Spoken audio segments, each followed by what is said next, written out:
Good evening, I'm Jill Valley. A fire burning on the east side of Glacier National Park has doubled in size. A Ronan daycare worker who was beaten with a shovel and a fist says she never hesitated to put herself between danger and the children she loves.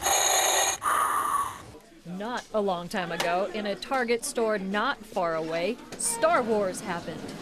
So the story gets even more amazing because I received that lovely anonymous note. I got another one that same day from another person who was at the scene, who was also a good Samaritan. December brings no joy to a Mission Valley family. They're still mourning the death of a husband, father, and grandfather. Exceptionally fierce thunderstorm absolutely blasted through the Missoula Valley and beyond tonight. We all know how a song can take us back to a good memory or a particular time in our lives because we have a strong connection to music. It's an alliance that could not only save children from the devastating effects of drug use and abuse, but could save an entire Mission Valley community too. I'll show you how. You should run if you're being chased by a bear. That would be a legitimate situation where one should run.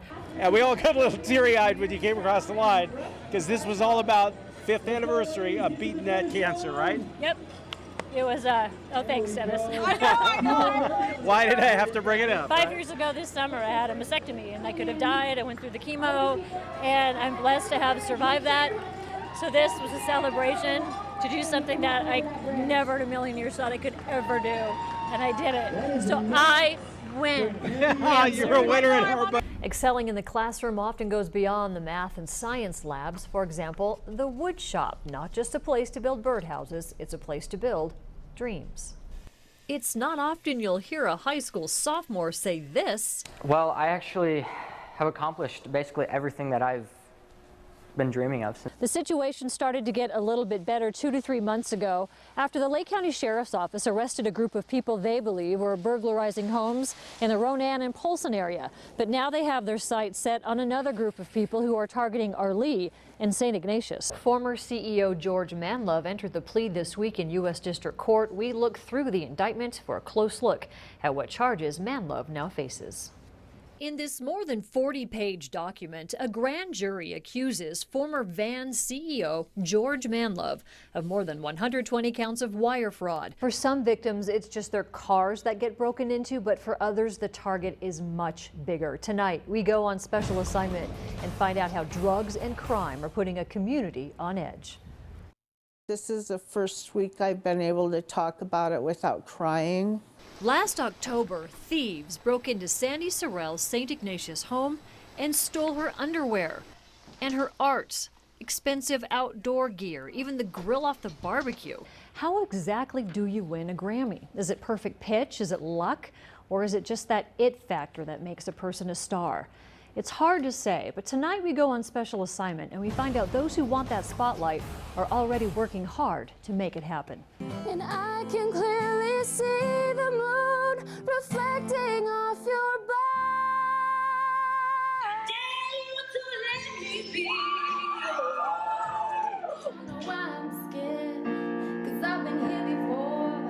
Different voices with the same dream to sing.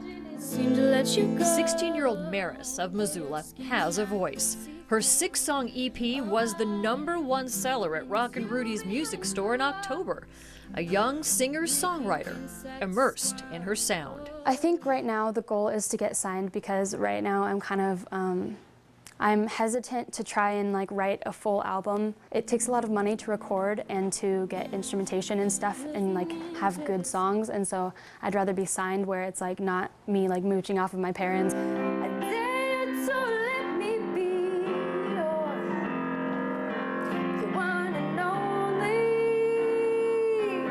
Adriana Trujillo is working on her sound and her stage presence with jazz singer Eden Atwood. So when I give you this, that's you giving me the tempo. Okay. This week she's heading to Philadelphia to try out for the singing show, The Voice. I would love to just be on stage once in front of thousands of people. I told my mom ever since I was little, I'd love to just have a one-hit wonder. Woohoo! There's a lot of those. But you gotta just do it. Okay. You gotta decide. Just let go. Let go and sing this song with passion.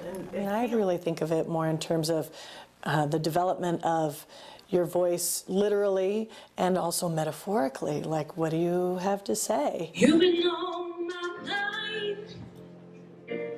Jaden Gregory has something to say. She grew up in Missoula and is now a student at Weber State. She too has auditioned for America's Got Talent and plans a run at The Voice. Ty Robinson remembers when Missoula was mostly farmland and when the price of a home lot was just $300. I had the pleasure of sitting down with him and talking about his life, his loves, and in the process, I got some great advice about life. Now, we don't know who she is. She won't give us her name, but she did send us a letter in response to a news story about that woman who was hurt in that Highway 93 crash last month. One of the victims wants to thank her for saving her life, but this humble hero is not taking any credit. It was the evening of January 4th on Highway 93 South near Blue Mountain. Two vehicles collide. Carrie O'Neill was ejected 26 feet, her pelvis shattered. As she laid on a wet sleeping bag in the cold snow, she remembers a woman who stayed by her side. I remember she came running up and she had a phone in her hand, was yelling, "Call 911," and she had blonde hair and glasses. Carrie told us she wanted to meet this woman with the blonde hair and glasses, to thank her and give her a hug. But Friday, we got an anonymous letter from a woman who believes she might be the one Carrie is looking for. She described to us what happened that night and why she pulled over to help. Sat by me and held my hand the whole time until I got in the ambulance and kept me awake. I don't think I'd be here if it wasn't for her. Our mystery woman takes none of the credit. She says it's the EMTs and law enforcement who are out there in the dark on busy highways, saving lives, putting themselves in harm's way. She writes, Missoula has incredibly talented and skilled emergency personnel. Our law enforcement in the Sheriff's Department, the City PD, as well as the Montana Highway Patrol are phenomenal. As I left the scene of that accident, I told one of the officers that I don't know how they do it. She also believes those first responders deserve better pay. It's a sad statement about the value we place on these dedicated, amazingly skilled people. She may not have saved Carrie's life in the medical sense, but maybe just by holding her hand and reassuring her she wasn't alone in that cold night, she saved her spirit. Although Carrie wants to say thank you instead, she's left with this advice. She writes, Carrie, pay it forward. Random acts of kindness are what makes this world a better place. So the story gets even more amazing because I received that lovely anonymous note. I got another one that same day from another person who was at the scene, who was also a Good Samaritan, who helped Carrie that night.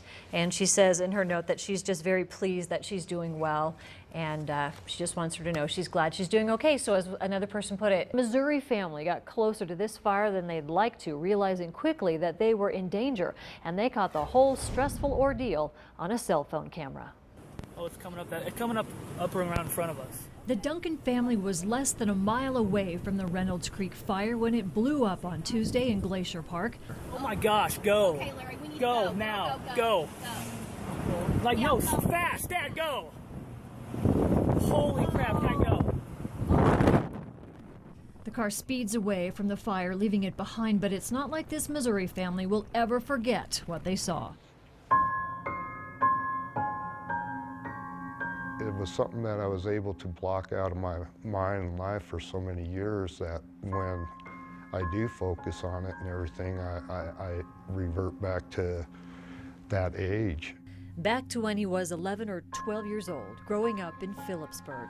Chuck was one child in a large family being raised by a single mother. Back then, the church was there to help families like his. Father James Berry was there to help. He had a pretty outstanding reputation in the town and for helping people and whatnot, but I honestly believe that everybody knew that this was happening.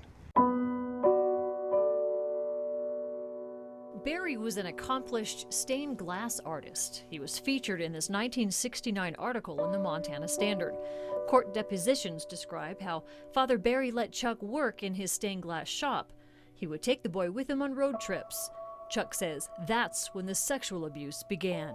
This is between you and I, and you know, it was like he was doing me some kind of favor. I was learning about myself and being a young boy and everything. I just knew in my heart and everything that it was wrong, and that wasn't part of what boys do.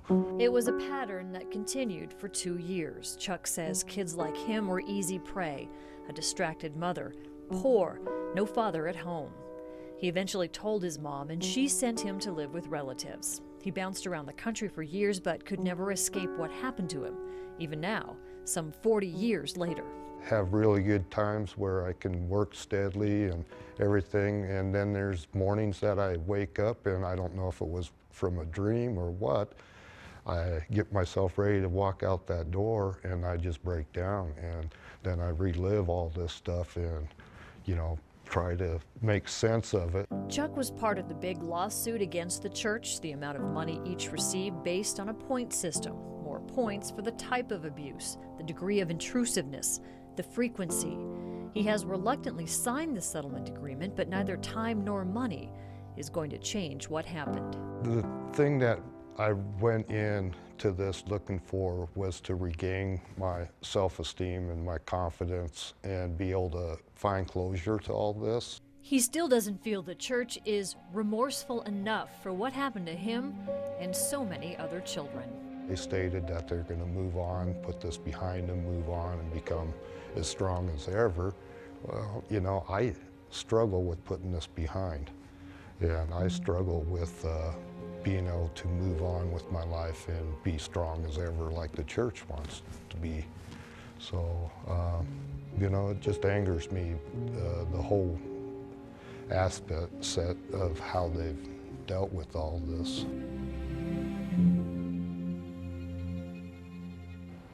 The diocese says less than 5% of the priests ordained in Helena have been accused of sexual abuse of a minor. That's 20 out of more than 400. At 6 feet tall, Martha McClure is not easily intimidated. He walked up on the deck. We saw him through the picture window, and I thought, here we go. Last Wednesday afternoon, 31-year-old Francis Jackson showed up to pick up his children, but he doesn't have legal custody, and Martha knew it.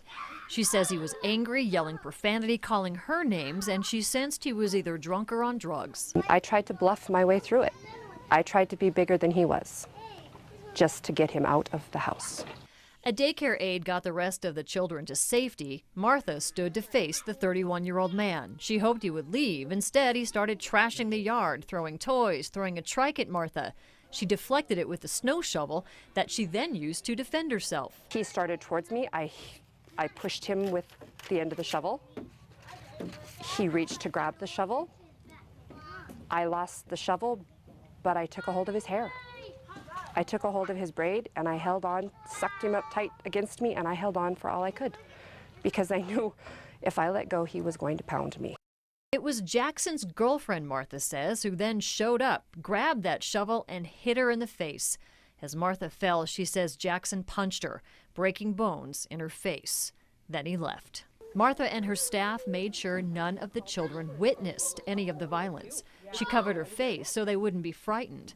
Before, during, and after the attack, her children remained her priority, above her own safety. I think it's what any mother should do. And as far as I'm concerned, when those babies hit the door at 6:30 in the morning and their mommies hand them off to me, they are mine. They are my babies. They are my responsibility. Now, Martha says she is a bit overwhelmed with the outpouring of generosity from people who want to help her, and we have that information on our webpage on how you can help. And she wants to thank all law enforcement from Montana to Washington State who responded and who continue to investigate this case. Now, officers did catch up with that suspect, 31-year-old Francis Joseph Jackson, in Washington State last Monday. He'll be returned to Montana to face felony assault charges.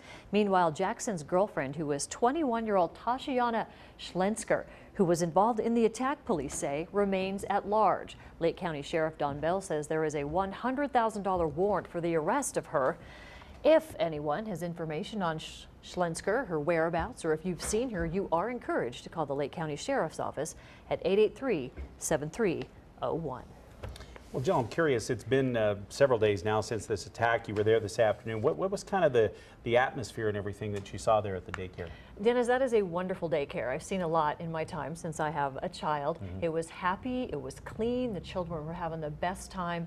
It was a really wonderful place. I would take my child there any old time, and I would want Martha in my court in any situation. She's very It's brave. good that the kids at least are getting things back to normal. They made sure they didn't see any of this, which would have been extra traumatizing. So she did everything she could to isolate them from Doing what the right happened. things.